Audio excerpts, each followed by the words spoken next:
4 years of my life, 4 years of believing I was building a perfect future. Then, one conversation with my fiancé, Liam, reduced all that time to dust. He looked at me, not with cruelty, but with cold, reasonable annoyance, and said, "My mother and I were wondering if you're really the right fit for our family. Honestly, I think I could probably do better." That humiliation was the start of my freedom. But what came next was the painful lesson that leaving a toxic relationship is only half the battle. The other half is fighting the urge to go back. My name is Eliza. For years, I had been shrinking myself to fit into Liam's life. His critiques started small, a suggestion for a new gym routine, a subtle comment about my choice of hairstyle. But they escalated into something darker, aimed at my core identity. He questioned my friendships, my career ambitions, even the way I spoke about my working-class father. Everything was too much, too rough around the edges, or not practical. I changed my wardrobe, I monitored my conversations, I walked on eggshells. When I finally found the strength to walk out, leaving my wedding planning binder on his coffee table, I felt the first breath of true air in years. I had chosen myself, and that was enough. The healing was slow, guided by therapy and the unconditional support of my sister and best friend. Then I met Owen. Owen was everything Liam wasn't: stable, kind, and genuinely supportive. There was no pressure, no performance. We went on easy dates, coffee, museums, long walks. He made me feel seen, not judged. I remember one evening, I apologized to him for wanting to choose the restaurant. He stopped walking and looked at me, not with criticism, but with concern. "You apologize a lot, you know, for things that don't need apologies. You apologize when you have opinions. You don't need to do that with me." That was the turning point. I was finally unlearning the defensive habits Liam had taught me. I was starting to believe I was worthy of uncomplicated love. But the trauma leaves scars.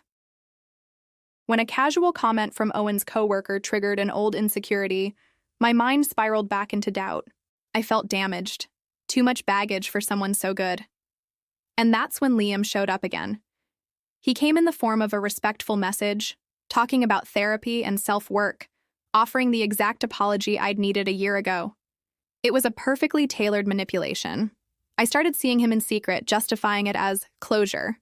He'd say things like, "I've never stopped loving you, and I know I'd do anything for another chance to prove I can be the person you deserved all along." The intensity of the old toxic dynamic felt like love, and the calm stability of Owen felt boring. The choice was a self-inflicted wound.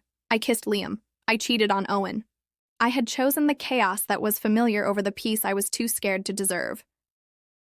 Liam quickly escalated the pressure. "You need to end it with him, tonight, right now. If you love me, prove it." I stalled. I lied. I kept Owen in a limbo that only made the inevitable betrayal worse.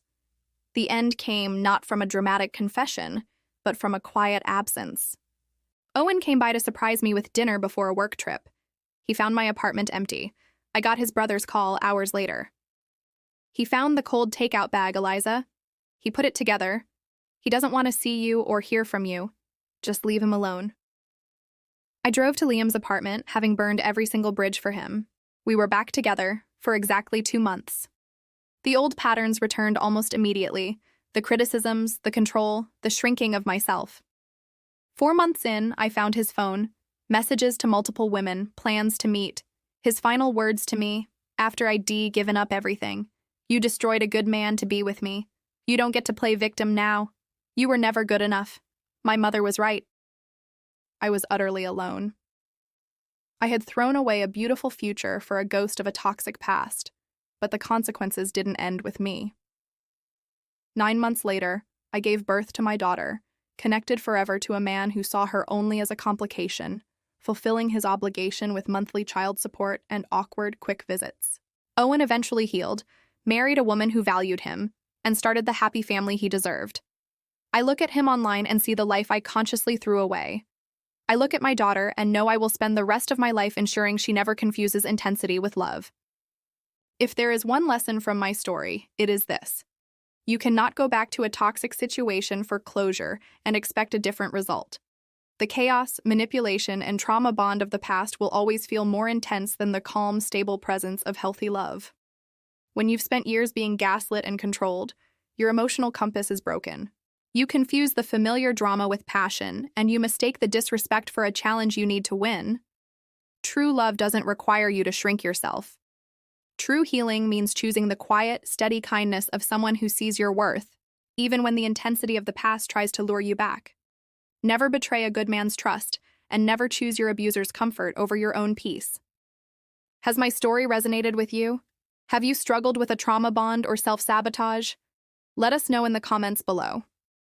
This is what we talk about every week here on Beyond Emotions, unpacking the psychological dynamics of toxic relationships so you can recognize the red flags and prioritize your own healing.